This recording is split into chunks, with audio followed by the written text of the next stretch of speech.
that was actually quicker than expected. Good morning, good afternoon, or good night, depending on where you all are in the world today.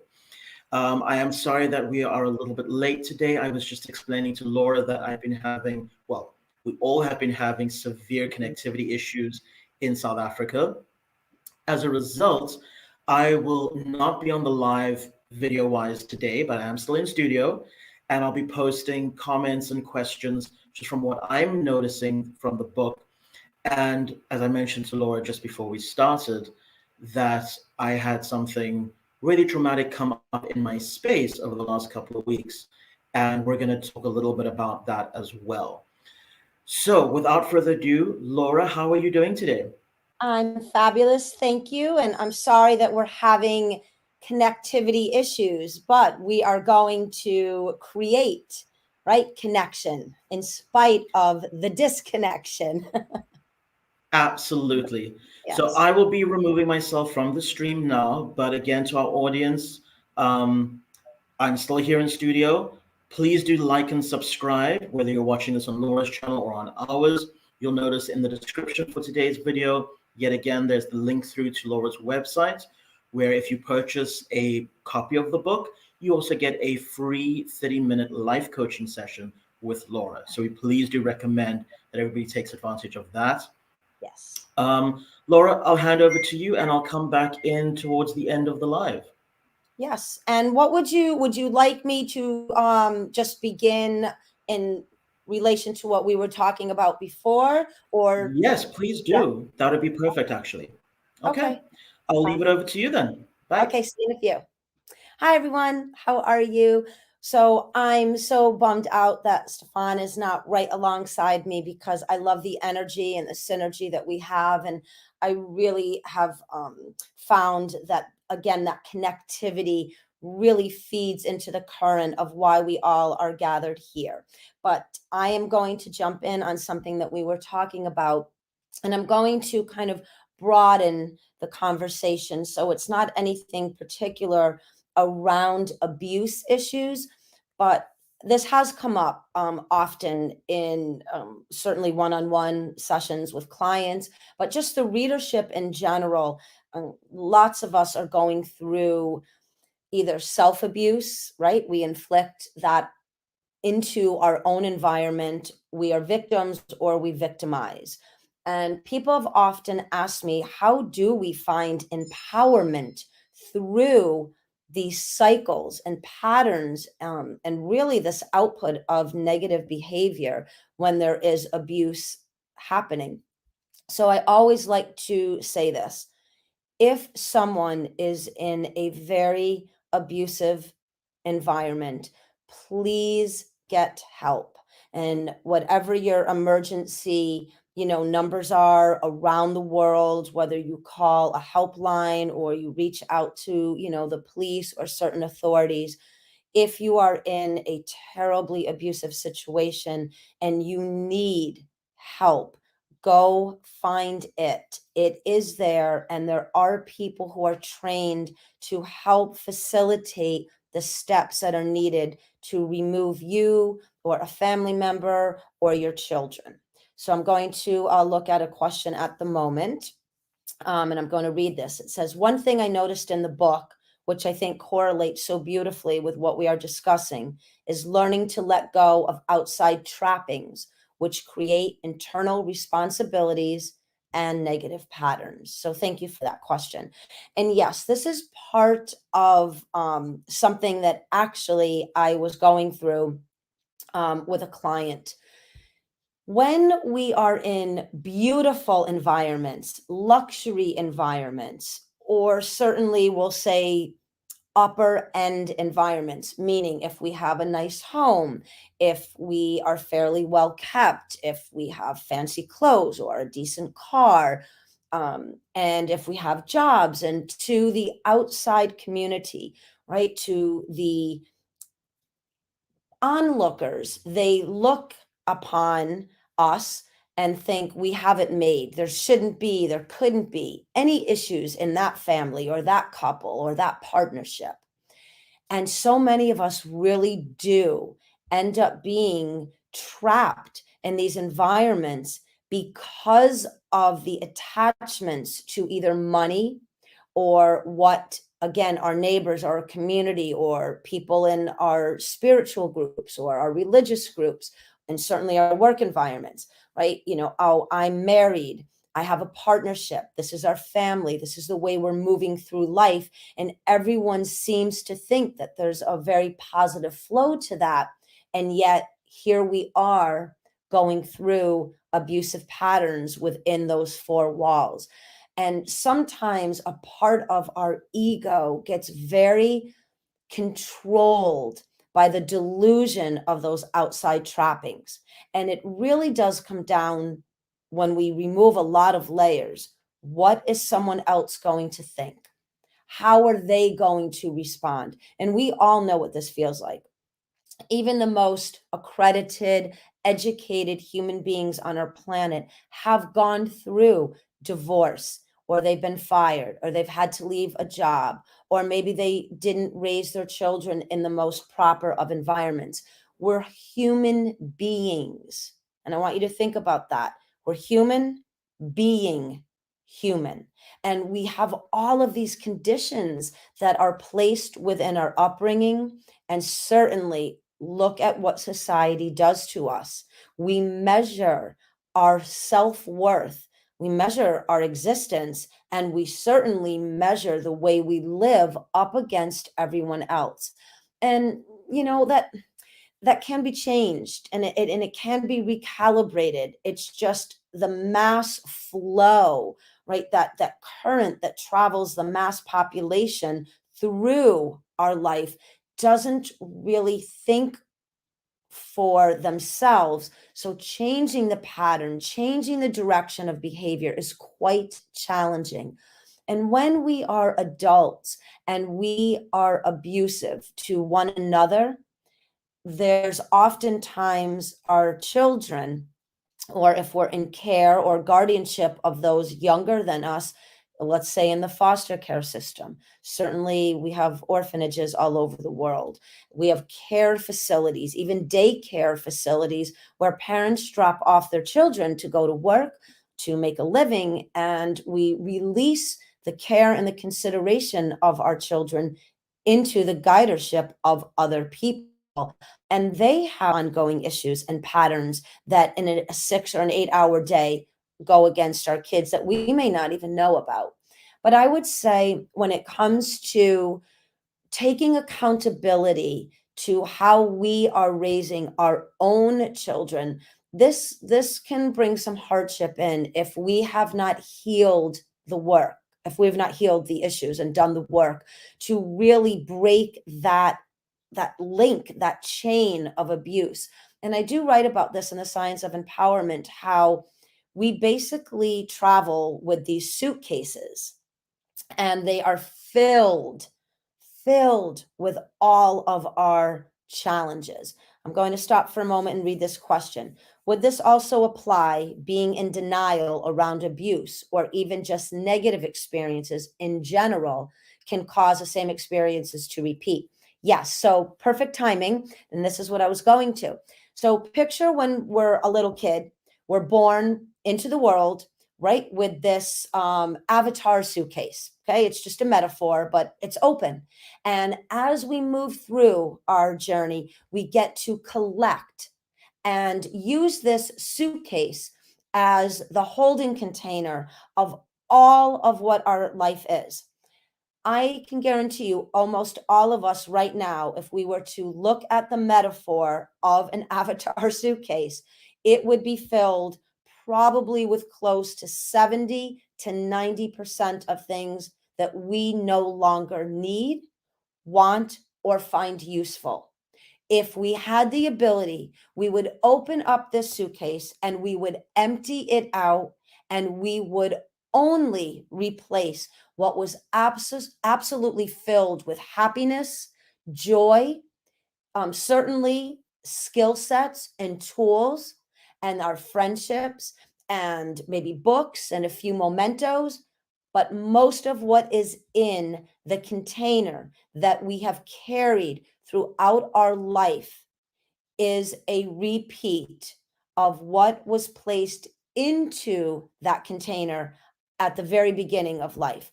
And Stefan and I talk about this. This is never to blame anyone, okay? No blame. It is what it is. We all have that story. And now what? No matter how tragic or disruptive the story has been or has become, we are still fundamentally equipped with the skills and the knowledge and the ability and the capability to recalibrate that story.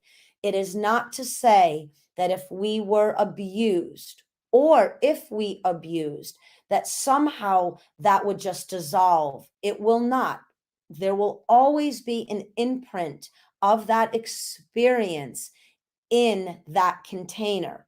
But we can remove the actual vibration, the frequency, and the connectivity to the experience so that we do not repeat it. And this is what happens when adults abuse children. Obviously, we all understand the innocence and the vulnerability of the care that goes into raising a tiny human. No one in their correct alignment would ever choose to hurt a tiny human being. But it happens, and it happens more than any of us would like to acknowledge. So, in the current of this conversation, for those who are finding themselves abusing others, it is a marker, an indicator to run and get help for yourself until you heal those reasonings and those justifications and the denial of what you're doing. You will always continue the pattern, and then you will put this pattern and imprint it to your children, and they will grow into being that pattern. There is no way around this.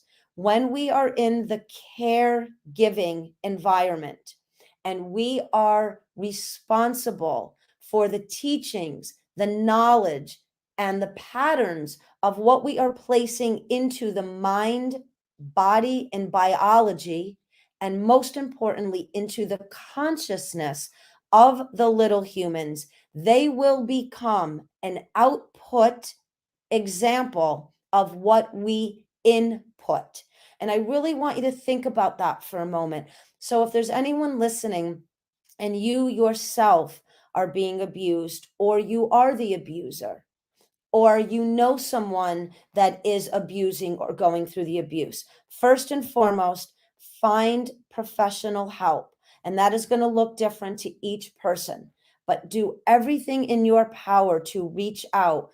If you have to go into a spiritual community or a church environment, or again, the authorities or a social service, anything and everything that you can.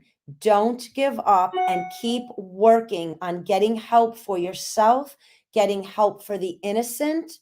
This is going to be the first step in bringing awareness. All right, so now we're going to move into the J3 equals E. And again, I'm going to keep saying this. Here we go. So I just got a question. How does one then take the J3 formula and use it to shift that mentality to a forward thinking one, i.e. a state of empowerment? So thank you for that question. So now we're going to go in. And again, this is not, if you are in a very deep abusive environment, you will need help. You will need outside help to facilitate and mediate the changes. But let's say for some reason you go to my website or you listen to these podcasts. I'm going to do my very best to give you some guidance as to what you can begin to do while you're waiting or trying to figure out how to get that professional guidance in. You have to take awareness into your being. You have to become aware of what is triggering you to then precipitate the abuse.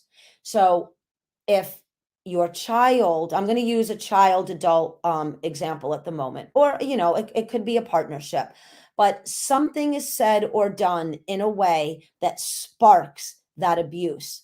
And you, the innocent, can feel it. There's that energy. It starts bubbling up, and you freeze basically, because you're afraid, if I move left or right, forward or centered, this person is going to just explode on me, or explode on my partner, or explode on one of the children. So, awareness is the first skill. We need to connect to awareness.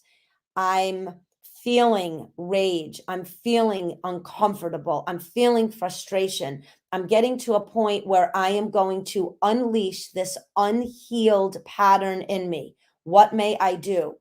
So be aware, and then immediately leave the room, leave the environment. And I know that there is a split second where we can't, that we've overstepped the boundary, and that's when the abuse comes in. So I want you to focus on the awareness to when you know, and trust me, every person that either has been abused or is an abuser knows when it's coming and knows when it's starting. The minute you connect and you feel it rising up in you, you've got to get out and remove yourself from the environment. If it means you go in another room, if it means you step outside the front door into a hallway, I would say don't get in your car and drive, but get outside and try to work this out within the dynamics of your environment. So if it's a mom and a dad and kids, if it's no matter what your family dynamics is, you have to begin to talk and say, look, before it escalates, I'm going to step out. Do not follow me. Do not question me. Do not try to reason with me. I need neutral environments in order to calm down. So most of the abuse happens in the snap of a finger, because we go into the pattern, because we are reliving the pattern.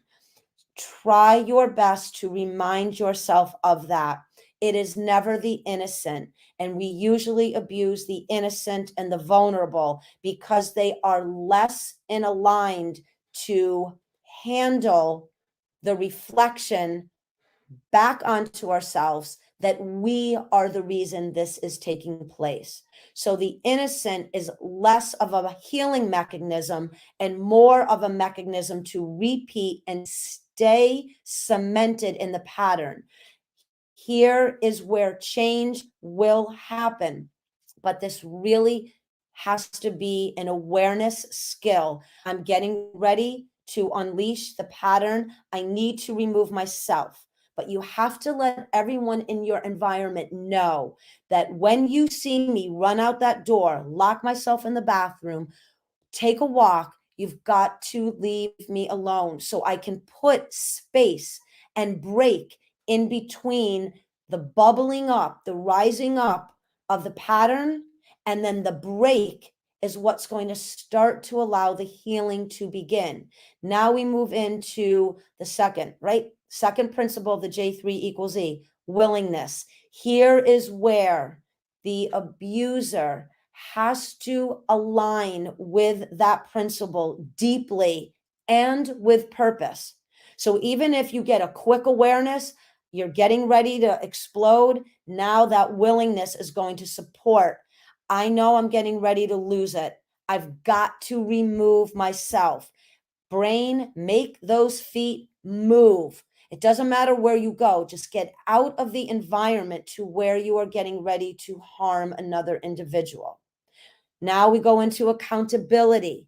This will come naturally when that willingness has been honored. As you're walking down the hallway, as you're slamming the door behind you, as you're locking the bathroom door, as you're separating yourself from the pattern, you will start to build that accountability that you are powerful.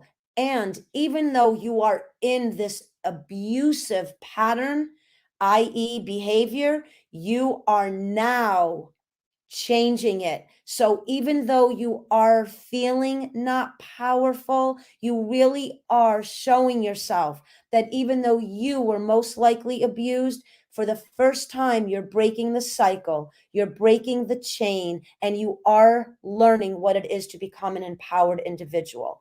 I'm going to break for a moment and look at this. Thank you so much for that insight, Laura. This really is a key way to rewire our mental state. The physical association, removing self into a new space with the awareness and willingness. So, yes, this is one of the fundamentals to healing abusive environments. Remember, awareness, here it comes. My willingness is to remove myself from the environment.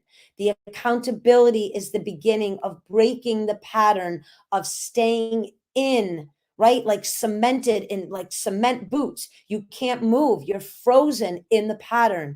That willingness to remove yourself from that environment is the beginning to changing the environment. Trust me, everyone in that environment will feel it and sense it. It will not be smooth, and it doesn't happen in like the blink of an eye, but the pattern does change in the snap of a finger when you remove yourself from the environment. Now we go into critical thinking. This is a skill that on the upfront will not be able to come into play the way we would all like it to, because there's too much emotion driving the pattern. But I want you to click in, link into that knowing. I am thinking clearly for even 30 seconds or 3 seconds to get me out of the reactionary pattern. I've removed myself. This is the first time I didn't scream, I didn't hit, I didn't abuse. I got out of the pattern. And for a moment, the emotionality came down a bit, and I'm able to think clearly for just a moment. And you may still be walking, and you may have to walk a mile away from that house so you don't turn around and go back in that pattern. Keep walking. Now, I'm going to add in something of a therapeutic modality. Have a family member or a friend, a sponsor of sorts that knows that you are going to begin this path to healing the brokenness and the pattern of this negative abuse, so that as you're walking down that road, you can call. So if it were me and I would call Stefan and I would say, I almost snapped, I almost repeated that pattern, I want to turn back because the anger and the pattern is stronger than me. Stefan would be on that phone. Keep walking forward. Where are you? I will meet you there. We will sit, we will talk, we will walk together. And if we can't sit and talk, I will stay on this phone. I will help you get to a place. Go grab a cup of tea or a coffee. Go do something to keep moving you and putting that distance between the pattern and the new recalibration. And again, I'm going to remind you, and I am not saying that people who are abused are powerful. Please be clear that we are trying, as we are on the outside looking in, to lend compassion to the person that is cemented into the abuse, is most likely because they themselves suffered and never healed the abuse. This is a pattern that is showing up. This is not a human being with a compassion and a heart showing up. This is an actual living pattern of abuse that is playing itself out.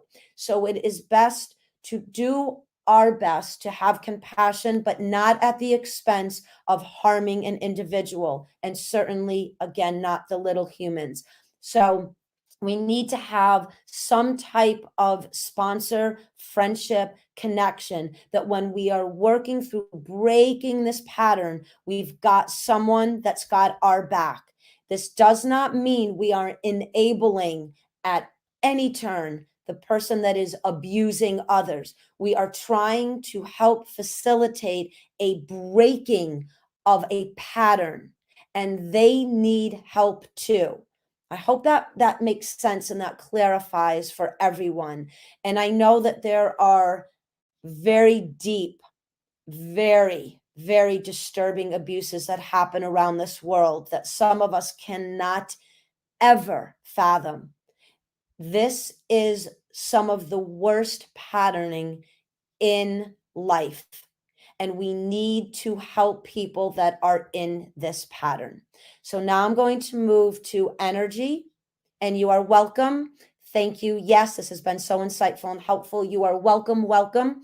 And now I'm going to round this particular question up with the energy, which is the fifth principle of the J3 equals E. Here again, there is no way that we can move from that negative, immediate pattern into positivity. We are not that enlightened at the moment. However, when we remove ourselves either from abusing or being abused, that begins to cause that space to have neutral energy in it. And as the abuser is walking away and learning how to calm the mind, recalibrate the pattern, shift the energy from negative to neutral, the people or person left did not get abused and is allowed to find neutrality. This is the beginning to how we can heal and recalibrate and move towards a more positive environment for all concerned. I hope that that lent itself to some helpful knowledge, some skill around the J3 equals E. Thank you. Hello, Priscilla.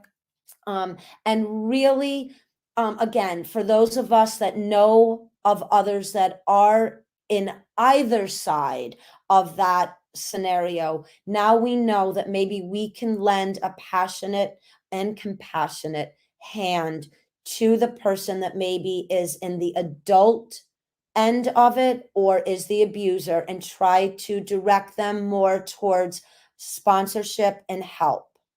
All right, here we go. Let's say, would you say that when one becomes more empowered using the J3 equals E formula, the urge to be abusive would automatically drop off? This is a phenomenal question and a very empowering question for our listening audience.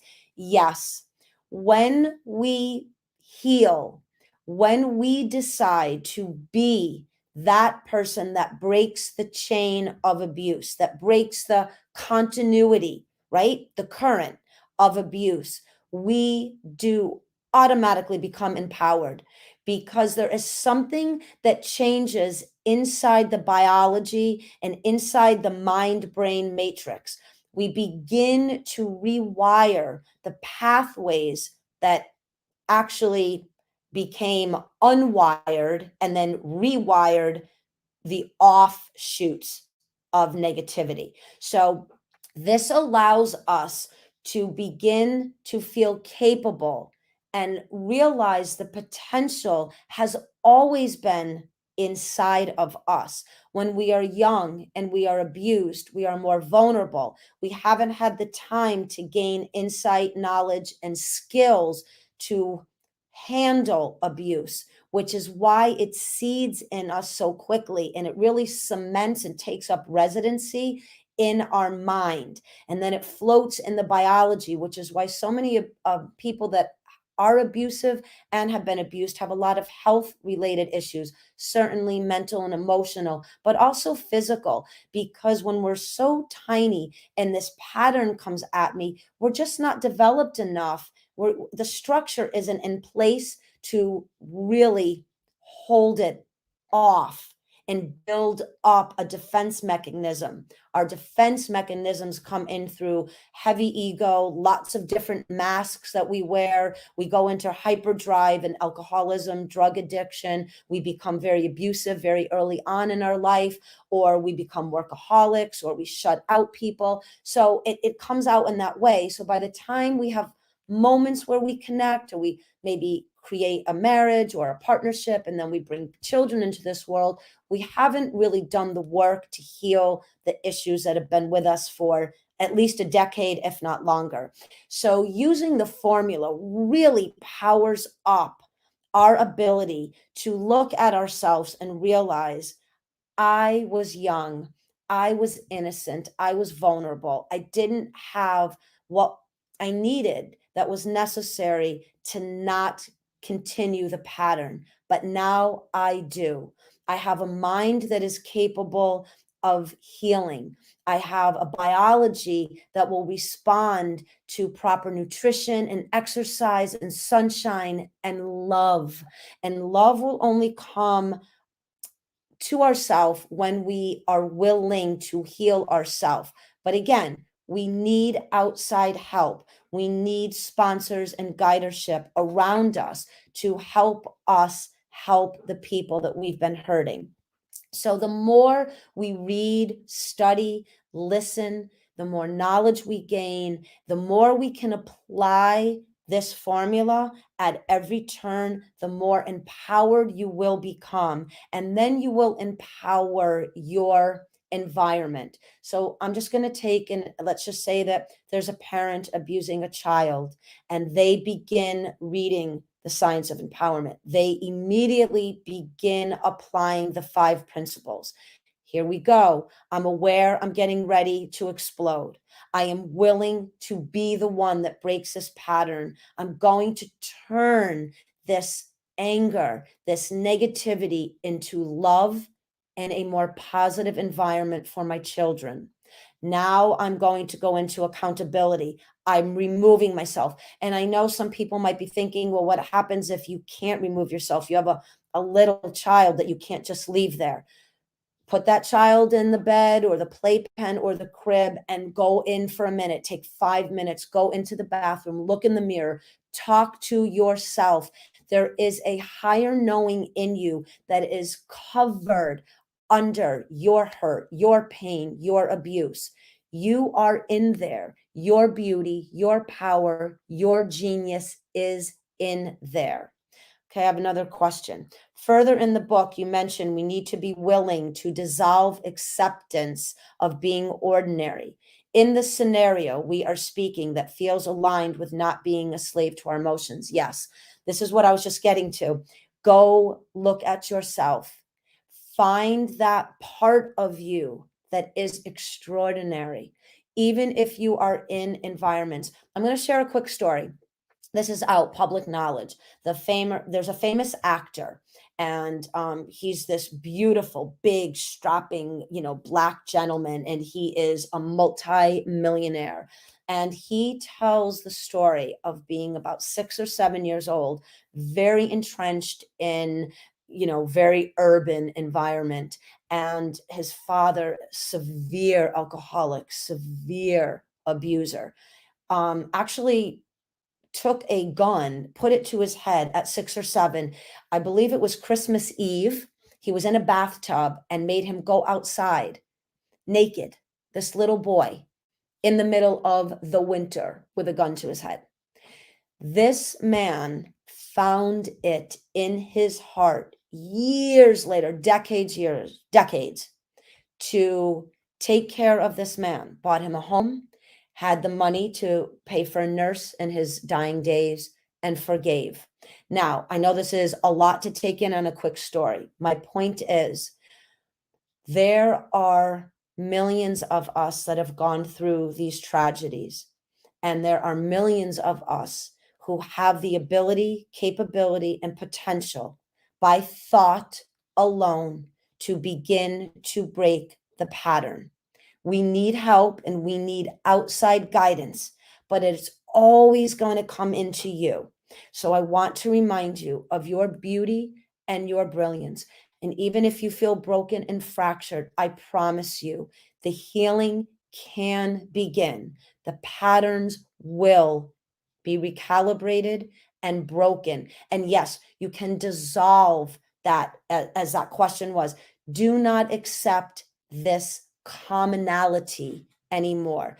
Do not think that this is all there is for you, being an abuser or being abused. Absolutely 100% not. This is a pattern showing up. That is all it is a pattern. And that is not to diminish the pain and the sadness and the hardship attached to it. But underneath the layers of those labels and those experiences, it is a pattern. That is it. And you are powerful and you are capable of dissolving and removing that negative pattern and turning it around into something neutral, calm, and certainly more positive. I hope that helps. Hi, Stefan. Hi, I thought I'd just come in for the last few minutes in the hopes that my internet stays solid. But Yes. thank you so much. That was so powerful. And I think really just hit the nail on the head. And for someone who I've been in abusive situations, I have friends who have been abused. It's a topic that really does resonate very deeply with me. And it was just so interesting that I at no point when preparing for today's podcast did I actually intend this to be the topic. Yeah. And then at the last minute, I was like, actually, this is what I really need to discuss a little bit about around the science of empowerment. I think also just to show that what we're talking about here really can make huge change. Yes. So I'm going to continue because you just stepped out for a moment. But yes, this is not just a book. This is not me, an author, talking about the book. This is a human being to a human being. We love one another. We are here to protect and to elevate one another. And some of us are going through some pretty rough journeys. And I want you to reach out again to anyone and everyone that you can to help you and give you more solid footing so that you can change the patterns, whatever those patterns may be, whether you are the abuser or you are being abused. If you can get a hold of the book, go to my website, read. There's free information, not in relation to abuse, but in relation to becoming your brilliant, genius, amazing self. And no matter what your present environment is, it is your destiny to break the patterns of the abuse and to elevate your journey. You are in that power position. Do not let anyone take that away from you. Become an empowered individual, even if you are in a disempowering environment. It is there to show you your strength. It is there to teach you your resolve. It is there to remind you that you came here for self evolutionary work. Again, reach out, get any help that you can. Remove yourself every moment that you can from the physical environment. Do your very best. If you have to go to a local library, read, go to your local church, reach out for help, go into maybe, again, a social building. I don't know because we're listening all over the world from people, but go into areas where someone can help you. And on an individual level, remember the J3 equals E: awareness, willingness, accountability, critical thinking, and energy. Those skills are within you. That skill set is in you. And I'm here to remind you that no matter what hardship you are going through, no matter the challenge that's facing you, you are equipped. You are equipped with knowledge, skill, compassion, and energy to remove you and or change all given environments. Godspeed to everyone. Lots of love and care. And Stefan has dropped off, but I am going to say be safe, be empowered, reach out if you need me, and really know that you've got this and you can absolutely change all environments to neutral, to positive, and live a life of beauty and safety and innocence and happiness. Have a wonderful week, and we'll see you all next time. Bye.